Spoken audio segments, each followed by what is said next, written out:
channel. Robert Kesakos is your usual suspect. Welcome back to yet another live broadcast on your favorite football updates channel. It's a pleasure to be back on this beautiful Saturday morning at exactly 11 a.m. East African time. Hope you've been doing well. I hope you've had a wonderful start to your weekend. It's a beautiful, bright, sunny morning out here in Kampala with the, it's getting a little bit heated up in here, but of course, it is a pleasure to have us back once again for yet another beautiful weekend ahead of the international break. This will be the final weekend. Good morning, LFC. How are you doing, my brother? Welcome back from your youth club, your youth engagement, and whatever that was. I hope you had a wonderful time while you were out there. So, anyways, just having our audios tested to make sure everything does check out. Yeah, it's good to be back. This morning we will be continuing with the previews of all of the weekend, continuing with match day 11 of the Premier League, and then what else there is to come from in and around Europe.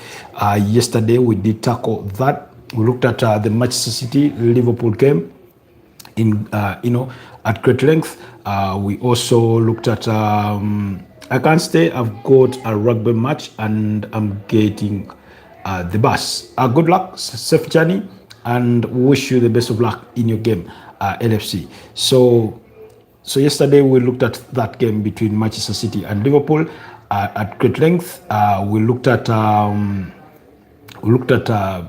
the request of Peter Parker. We also revisited the Arsenal Sunderland game.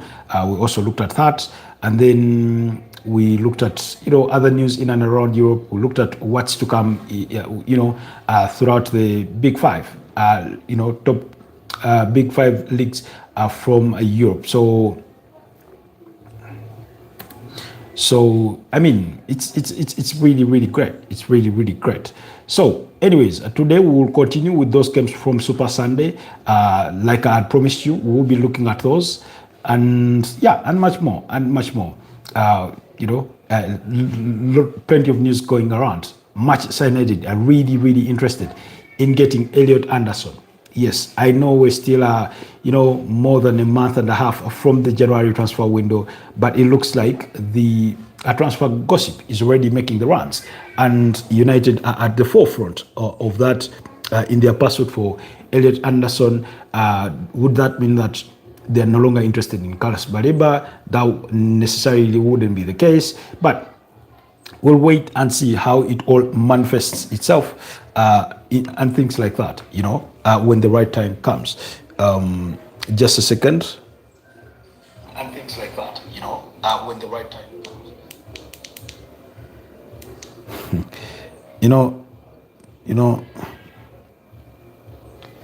Okay, sorry. I was when I do these audio tests, I do on a mobile device and I also do on another device, just to make sure that the feed is clear on both ends. Sometimes you have some people saying, you're clear on our end, yet others are saying, there's a glitch in there. So, but I hope we are good to go in as far as our audios are concerned. Then, and this is really important. But without wasting any further ado, we will go straight to the action in terms of the Premier League. Going through the lineups multiple times, but Super Sunday, Aston Villa up against Bournemouth, Brentford will take on Newcastle, Crystal Palace up against Brighton, Nottingham Forest versus Leeds, Manchester City versus Liverpool. Unfortunately, I've not had the time to revisit my fantasy football team, but I would want to believe all is good. I'm not one to make too many changes weekend out, I like to trust. Then, squads have already been summoned for the respective national teams, and I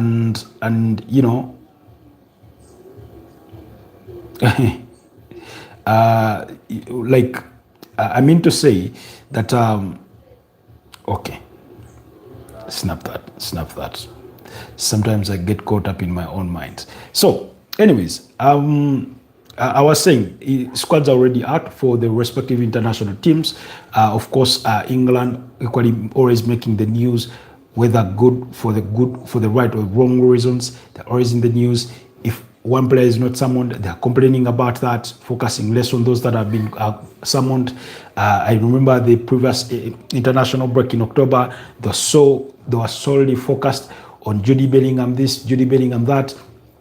Now that he's been summoned alongside Phil Foden, I'm sure the focus is going to turn elsewhere, and things like that. But I looked at that, England squad, and they looked very, very decent. They looked very, very, very, very decent. It's a very decent squad for the upcoming games that they will be having. So I'm not surprised by the kind of names that there is within that list. In terms, when you look at goalkeepers, when you look at the goalkeepers, my notable omission was Aaron Ramsdale, but of course he does not qualify to be there. He's only played one game for Newcastle. That was against Tottenham Hotspurs in the EFL Cup. So Dean Henderson, Jordan Pickford, and Nick Pope formed that, three goalkeepers.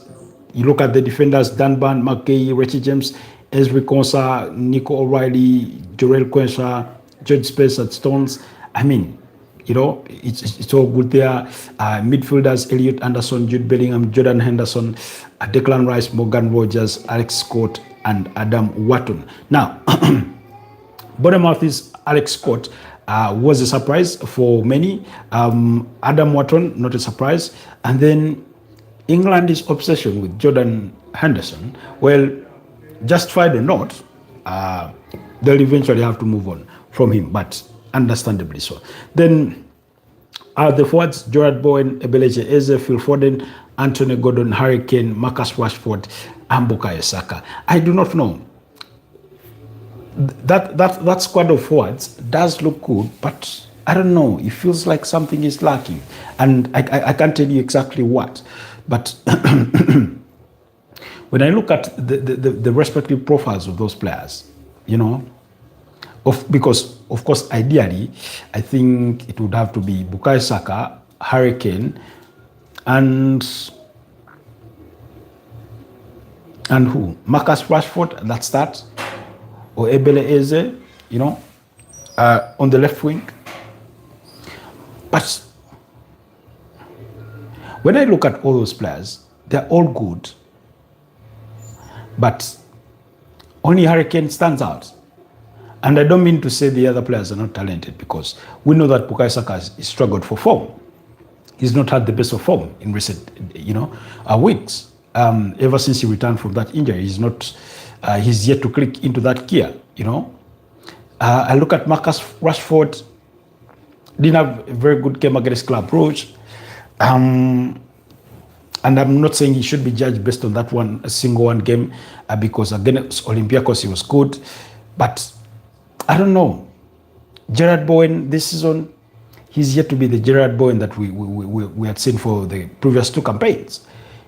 So I feel that something is a little lacking, something is a little missing within that forward line. And I could say the same for the Brazil national team, because because I do support Brazil as well, besides the Uganda Cranes, but I always feel that the forwards,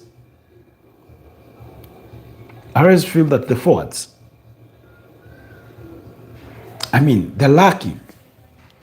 You look at the goalkeepers: Bento, Henderson, Hugo, Soares. You look at the defenders, there's an obsession about Alexandro. Apparently, Carlo Ancelotti was raving about him, of how he can play across the entire four. Wesley, Kai Henrique, Paulo Henrique, Luciano Joba. You look at the centre backs, Danilo, you see Danilo and Alexandro. Brazil should be able to move on from these two players. And I'm not saying move on in terms of never summon them. They do not need to be part of that. You can't bring them on as seniors, but they shouldn't be the primary faces. Gabriel Magalhaes, Fabricio Bruno, Marquinhos, Eder Militao. I think Eder Militao has been in such great form, you know. Marquinhos, very experienced player. You look at the midfielders, Andre, Bruno Guimaraes, Casemiro, Fabinho, Lucas Paqueta. Again, that midfield looks lightweight. It looks lightweight. I do not know. Bruno Guimaraes is a good player. Andre Santos is a good player. Casemiro is a good player. Fabinho, and so is Paqueta. But for Brazil, none of those should be starting. None of those should be starting because there should be better talent coming out of Brazil. But that's what we have at the moment, really. Then, because, by the way, when you look at all those midfielders, they're all about grit. Skill, nah. Zero. As in, I've not seen it. That Brazilian, skill. Then the forwards, you have William Estavao, Joao Pedro, Luis Enrique, Matheus Cunha, Richarlison, Rodrigo, Vinicius Jr., Victor Roque. Now, Vinicius, I don't know if you want to choose the games he stands up for or things like that. I just do not get it. I just never get it. I just do not know what he, when he watches himself play, what he thinks. Does he believe he can do more, or does he think what he does is enough? Rodrigo Goes, not getting a lot of playing time, oftentimes coming off the bench for Real Madrid. Matheus Cunha, yeah, he does look good, but he's yet to find that momentum where he's giving you 10 out of 10 or an 8 out of 10 kind of performances game in, game out. Joao Pedro, again, same story, inconsistent. Richarlison, I mean, when you watch Richarlison score a couple of goals for Brazil here and there, you may think Brazil, he's one of the best that Brazil have had, and yet he's nowhere near those forwards. Nowhere. But it is what it is. It is what it is. So I just wanted us to have a bite on those, two squads in as far as the international break is concerned. In terms of what was summoned, in terms of what was summoned, in terms of what was summoned.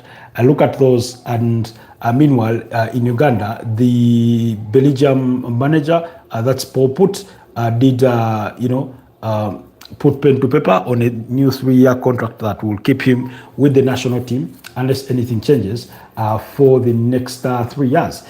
So upon renewing his contract, he did summon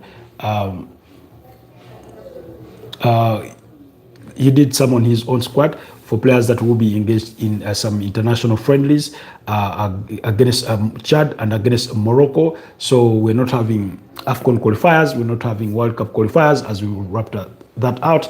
Uganda's fate has been sealed. Then remember, this year we are preparing for the Africa Cup of Nations that gets to start in late December and runs into January. So again, in the goalkeepers, you have Salim Jamal Magola, you have Denis Onyango, Tom Ikara, you have Kigundu Dennis. Those ones are. Magola plays for Richards Bay in South Africa. Mamelodi, that's being represented by Onyango Dennis, Bull FC and Vipers. Therefore, the other two goalkeepers in Tom Ikara and Kigundu. When you look at the defenders, you have Sebik Toby from Burton Albion in England. You have Elio Capradosi, FC Universitatea in Romania. You have Obita Jordan from Hibernian FC in Scotland. You have Roger Storach from Vipers.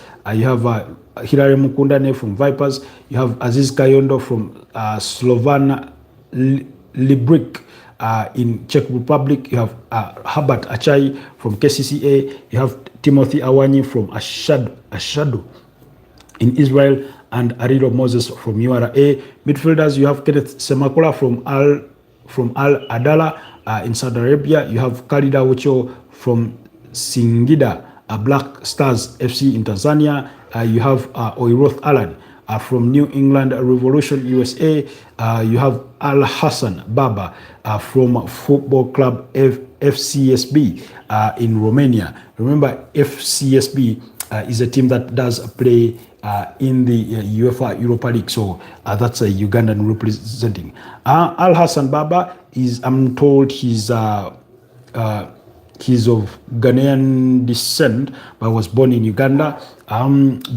Bieruhanga Bobos is also one of the others from Auckland Roots in the USA. Then the forwards have Alan Okero from Vipers. You have Melvin Lorenzen from Maungathong UTD FC in Thailand. You have Mutiaba Travis from CS Faxien in Tunisia. You have Joseph Mpande from PVF Kandi FC in Vietnam. You have Rogers Mato from FK Vada in Macedonia. You have Mpande Regan from Sports Club Vida. You have Semgabi Jude from Jamus in South Sudan. You have Wuchechuku from St. Johnston in Scotland. You also have Stephen Mukwala from Simba in Tanzania. And then you have Shafik Kwikiriza from KCCA there in Uganda. So that's the squad for the Uganda Cranes. I thought we should have a bite for those respective squads in as far as the international football is concerned, given that we are looking to have a wrap of we are looking to have a wrap of the respective of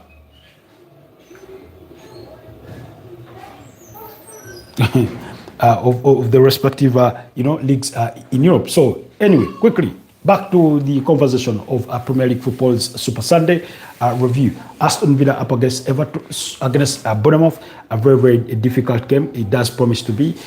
Bournemouth have only lost 2 games this season, and I think so have Aston Villa. They've not lost too many games. They drew quite a couple when the season had just started. When you look at their tally, Aston Villa have lost 3 games. They drew 3. They have 4 wins. And then Bournemouth, 5 wins, 3 draws, and 2 losses. Their losses coming against Liverpool and against Manchester City. So you can see that Bournemouth are trying to build something that they do not just lose against any side. They are losing to the giants of the Premier League. Because if you lost to the reigning champions on match day 1, and then your next loss came on match day 10 against Manchester City, another title contender, then clearly not many people are going to blame you for those losses. Perhaps they could critique you for how you applied yourself in those respective games, but I do not think it would go down to say, you had it horribly bad in this particular case. So when you look at currently, of course, given their respective standings on the Premier League table, there's a lot to pursue for. Bournemouth a win would take them to 21 points, which would make them second, provided Manchester City and Liverpool drop points in a draw. And this is why I said a draw is the most ideal result for many, many parties. Then Aston Villa, who are currently 11th on the league standings following their weekend loss against Liverpool by 2-0, despite winning the previous 4 consecutive games at 15 points in 11th place. Should they win, that would take them to 18 points. That means they can get to rise as high as 6th place or even above that, depending on what the goal difference would read for them. So there's a lot to play for both teams. And based on league form, you'd argue that Aston Villa have had it the better. I've said because, excuse me, I'm having some hiccups. They've won 4 of the last 5, winning against Fulham, 3-1 against Burnley, 2-1 away to Spurs, 2-1, then beat up against Man City by 0-0, and then lost to Liverpool. In contrast, In contrast, Bournemouth on the other side drew 2-2 against Leeds. They beat up against Fulham 3-1, shared the spoils with Crystal Palace in a 3-all draw, then beat up against Nottingham Forest by 2-0 and lost to Man City by 3-1. So you can see that Villa, on paper, on form, they have a much better form than you could say for Bournemouth. Bournemouth have not yet lost 2 games on the spin, and I do not think the same would be said for Villa. Anyways, in the last 5 league meetings between Bournemouth and Villa, you'll find a 1-0 victory for Aston Villa away from home last season and a 1-all draw. You'll find a 3-1 victory for Aston Villa at Villa Park and a 2-all draw away to the Vitality Stadium. That's for the 2023-2024 campaign. And then another Aston Villa victory. So it's a kind of fixture that Aston Villa know how to win 1-2 well, having won it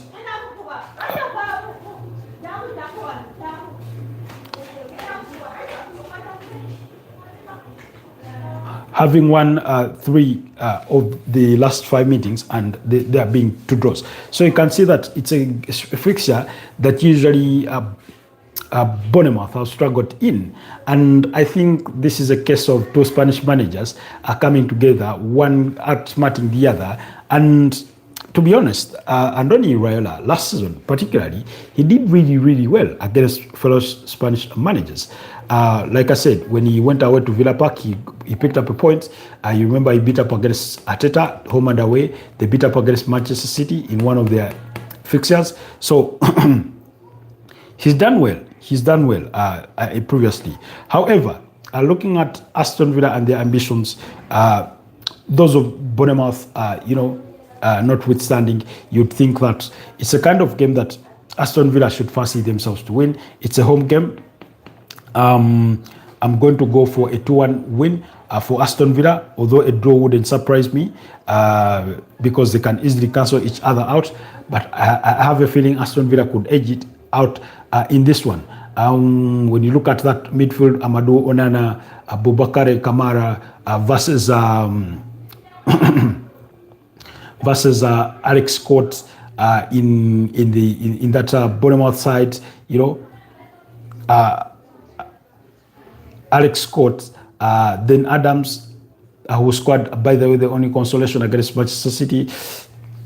You feel that there's everything going to be to fight for, but the physicality of that Aston Villa, midfield is what gives the edge for them. For me, Antoine Semenyo would really, really trouble that Aston Villa side.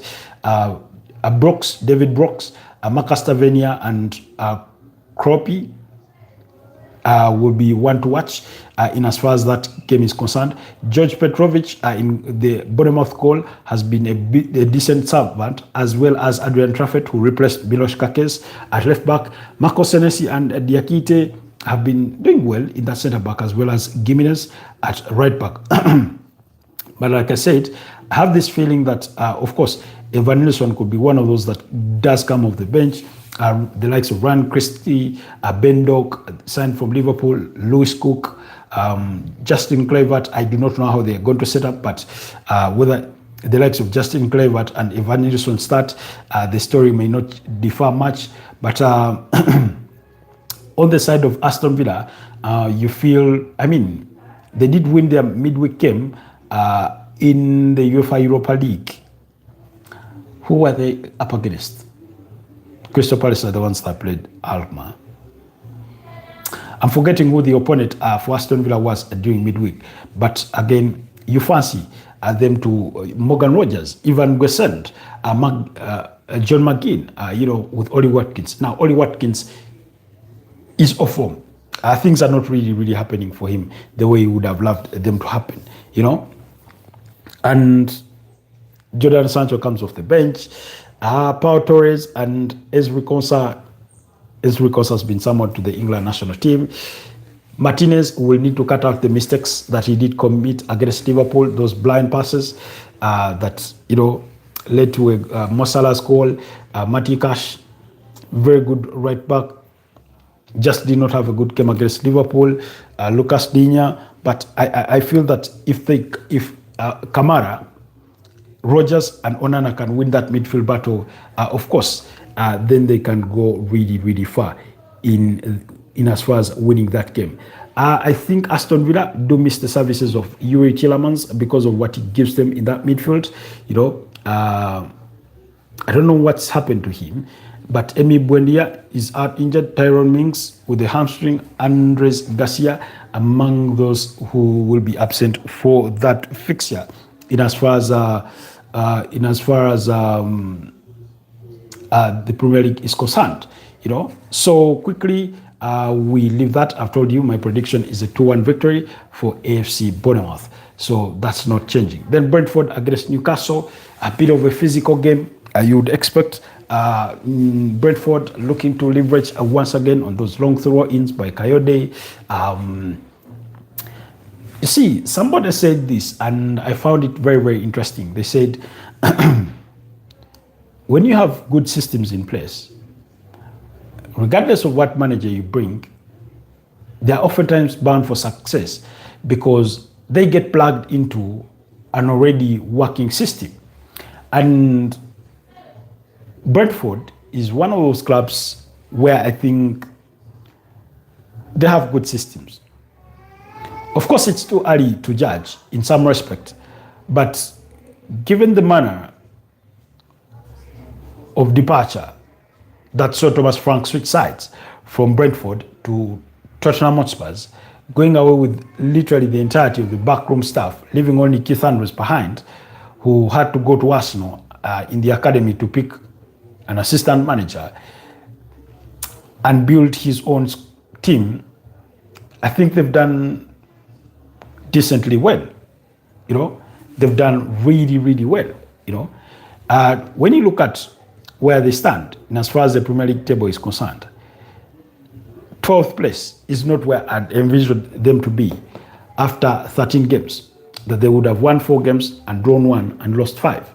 Yes, of course, those 5 losses, that means they've lost 50% of the games they played, But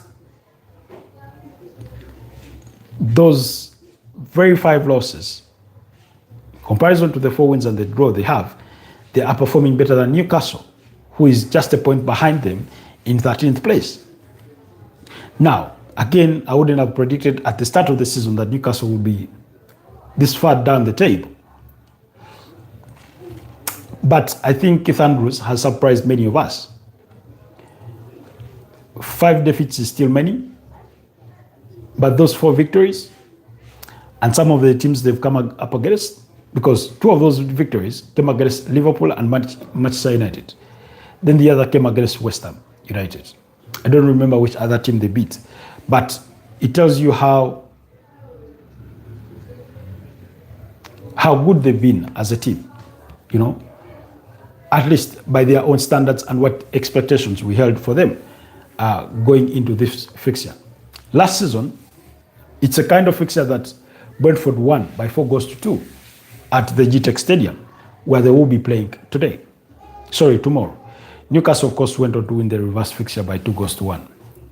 But Brentford are no strangers at beating up against Newcastle, despite the fact that prior to last season, Newcastle had won 3 consecutive fixtures against Brentford, including a 4-2 victory away at the GTEC Stadium and another 2-1 victory at the same grounds. And then in between there, coming a 1-0 victory at St. James's Park, in as far as the last 5 games are concerned. Now, when I look at the 2 sides, they're not so far apart in terms of form, in terms of how they've gone about their season. But I've said this before about Newcastle. Newcastle are struggling to win consecutive games in the Premier League. They're doing well in the UEFA Champions League, but domestically, they're suffering. And we're talking about a game that comes at the backdrop of another UEFA Champions League encounter in which they beat up against Athletic Bilbao, I think by 2-0. Those goals scored by Dan Burn with Kieran Trippier providing the assist, and then the other goal scored by Joelinton. So I think Sandro Tonali provided that assist. So really, squad-wise, of course, Newcastle have a better squad. They have a better team than Brentford on paper. When you talk about the Anthony Langas, Harvey Barnes, Anthony Gordon, Nick Voltmada, Joelinton, Bruno Guimaraes, Sandro Tonali, Jacob Murphy, William Osula, when you talk about Dan Barnes, Steven Botman, Kieran Trippier, Tino Livramento,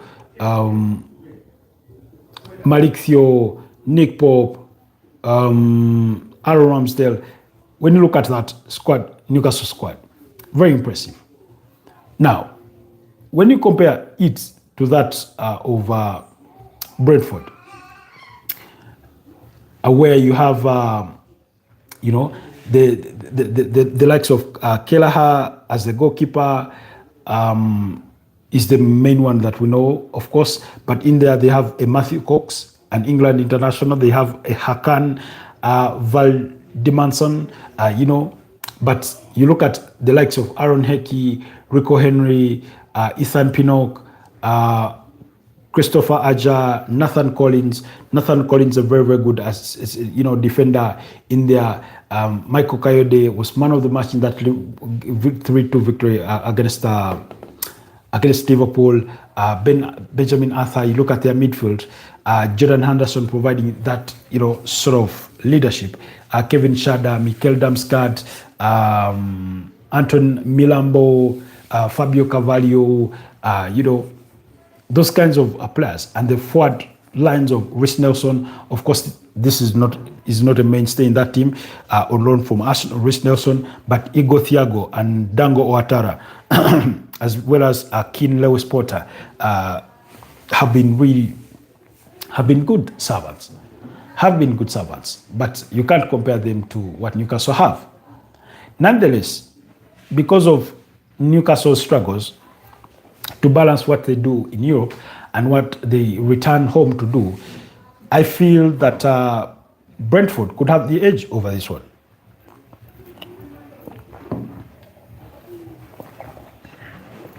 Brentford could have the edge over this one.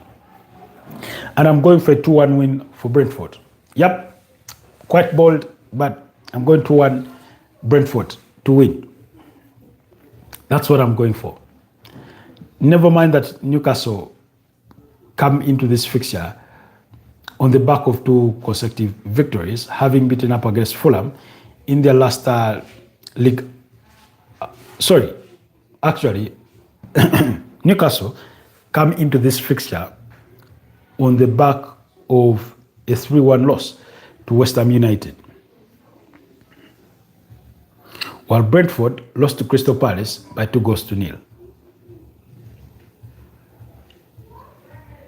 So, but also,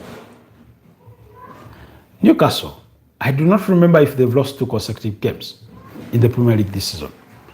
What has been happening is that they win 1, lose 1, like that. But I'm not feeling too confident about them this weekend. Crystal Palace versus Brighton.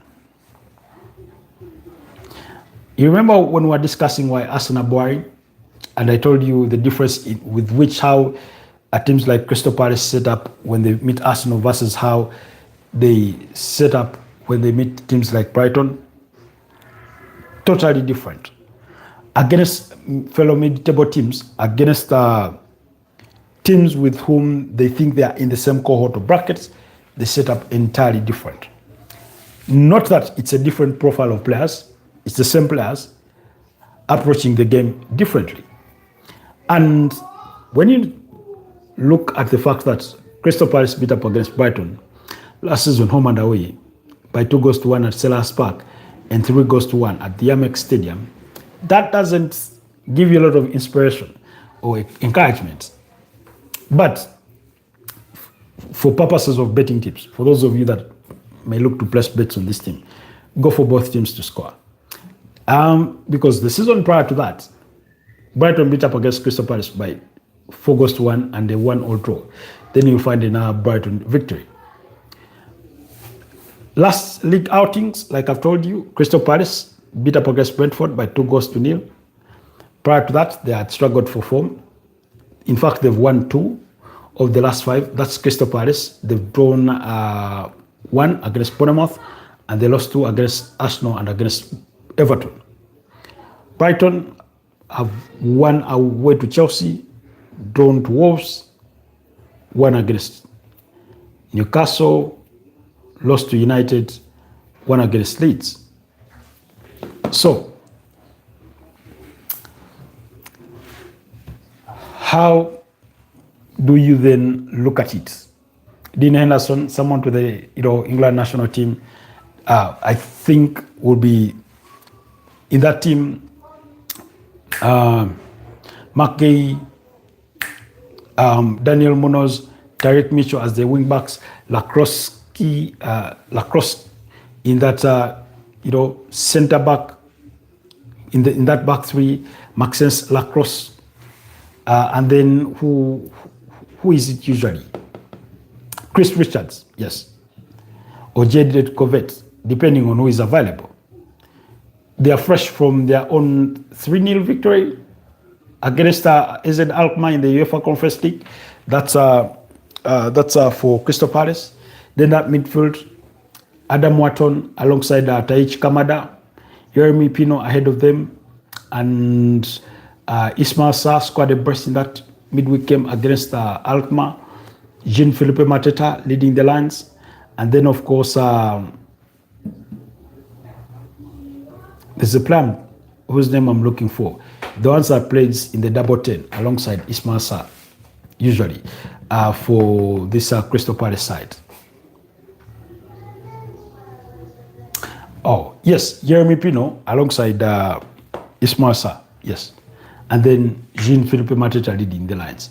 On the side of Brighton, Bart Verbruggen will be in that call. You expect at least Lewis Dunk and Jan-Paul Van Hecke in the centre-back pairing. And then when it comes to the wingers, would it be Adam Webster and Diego Copla, or Max Di Cupia, Then that midfield, I mean, Brighton actually equally have a decent side, but expect Danny Welbeck. I mean, Danny Welbeck, one of those players that are doing well.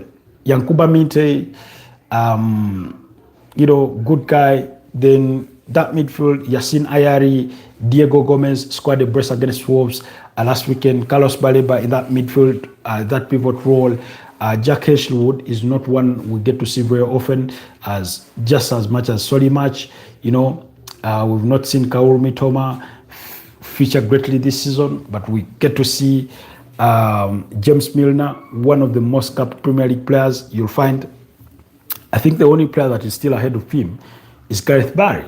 You remember Gareth Barry, who played for Everton, Aston Villa, Yeah, Gareth Barry. So, nonetheless, Crystal Palace at home, I'm going to fancy them to beat up against this Brighton side. Again, it's 9th place team versus 10th place team. I'm going to fancy Crystal Palace to win another game of football prior to the international break by 2-1. And then Nottingham Forest versus Leeds. I'm expecting Sean Dyche to get his first 3 points of the Premier League. Morgan Gibbs-White, Callum Hudson-Odoi, Douglas Luiz, Chris Wood, Timothy Awoni, Elliot Anderson to get the job done. Matt Sells in goal, Murilo Milenkovic to just get the job done against this Leeds United side. And I'm not saying because Leeds are weak, but I'm simply saying if you're Nottingham Forest and you want to win some games, then you must look at Leeds as a hot cake of a winnable fixture. You must look at that as coming into that fixture, Nottingham Forest will know that they had lost 4 consecutive games prior to their 2-2 draw against Man United. And then Leeds United, beaten 3-0 by Brighton beat up against West Ham 2-1, lost to Burnley, lost to Tottenham, and drew away to Bournemouth. Nonetheless, there should be no excuse, none whatsoever, for somebody like for a team like Nottingham Forest. So I'm going to go 2-0 Nottingham Forest to win that game against Leeds.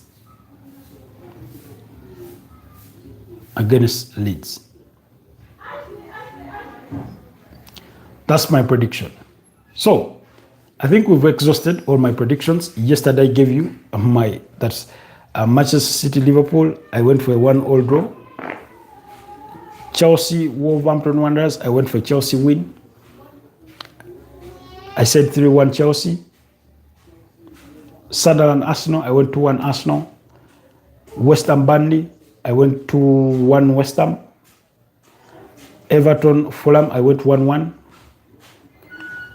Tottenham Man United, I went 1-1. Those are my Premier League predictions for match day 11. You know? Nothing more, nothing less. Yep. If you have contrasting views in as far as predictions are concerned, do not hesitate to leave a comment down in the comment section.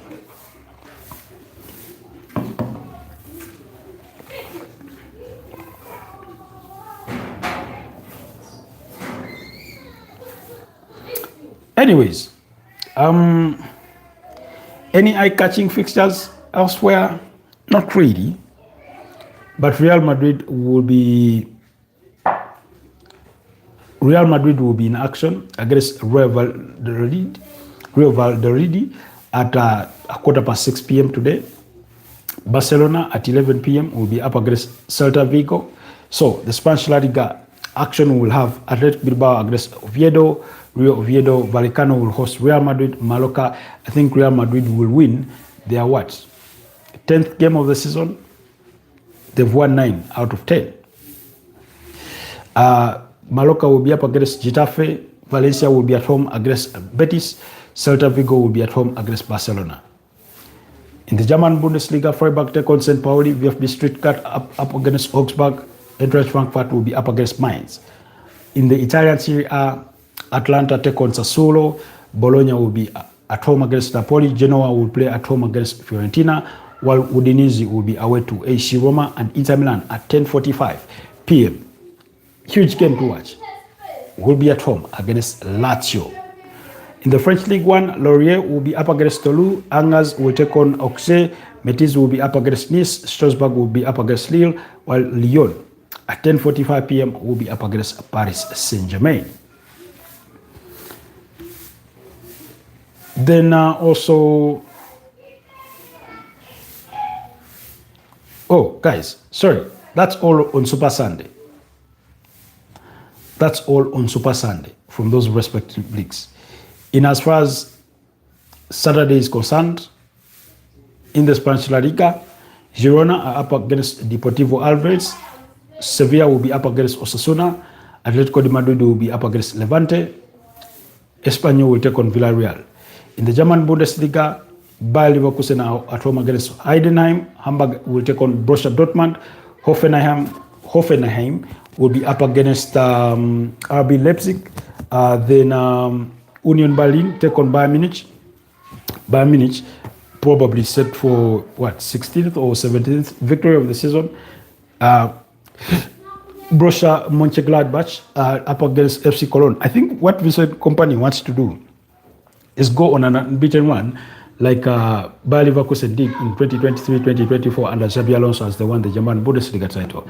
In the Italian Serie A today, you have Como up against Cagliari, Lecce up against Hellas Verona, Juventus take on Torino, while Parma will be up against AC Milan. And in the French League 1, you have Marseille up against Brest, Le Havre against Nantes, and AC Monaco at home against Lens. So do not miss out on all that action that will be coming your way in the top 5 leagues from Europe.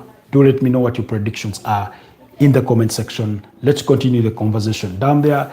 Otherwise, it's been a pleasure doing this with you, and I'll see you guys tonight. Yes. In fact, I think we'll be having a watch along for that game between Chelsea and Wolverhampton Wanderers, because our broadcast starts at 11 p.m. That's when the game does kick off. So we'll be keeping tabs on that game as we go through what the other results might have been from earlier on in the day. So enjoy your weekend. Bye-bye for now.